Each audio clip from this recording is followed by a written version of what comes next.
Quando você vê um cabelo como esse, ó, é um tom de loiro. Aqui teve uma correção de cor. Na raiz ficou na altura de 9, no comprimento e pontas ficou na altura de 8. Então ficou um cabelo manchado. Aqui é um laboratório de colorimetria monomassa. São pessoas de verdade, cabelos reais, situações reais, para que você possa aprender a resolver problemas que acontecem aí no seu salão. Então o que aconteceu aqui? A raiz ficou mais clara na descoloração, comprimento e pontas mais escuro, raiz na altura de 9, comprimento e pontas na altura de 8. Como é que faz? Você vai aplicar um 9 ponto alguma coisa? Você vai aplicar um 8 ponto alguma coisa? Se você aplicar, por exemplo, um 8.1, vai dar mais luminosidade no 9 e vai dar um efeito mais chumbado, e quando seco vai ficar até mais claro. E na altura de 8 ele vai ficar mais escuro.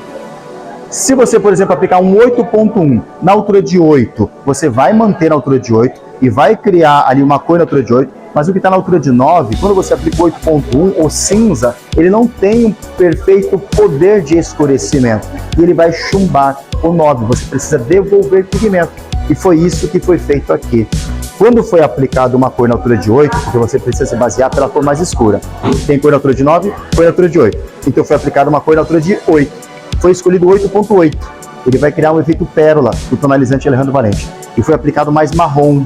Então 30 gramas de 8.8 mais meio grama de marrom.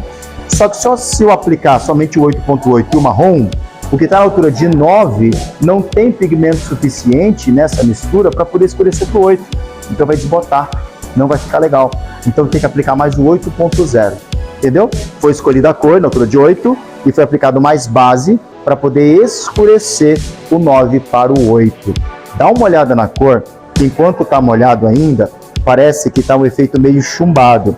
Eu quero que você veja essa cor enquanto molhado e depois você vai me falar quando você ver o cabelo seco. Você tem medo desse tom? Parece que ficou escuro demais? Parece que chumbou? Parece que deu errado? Pois é. Tons assim, quando estão bem frios, quando estão molhados, são os que ficam mais claros e luminosos quando estão secos. Dá uma olhada.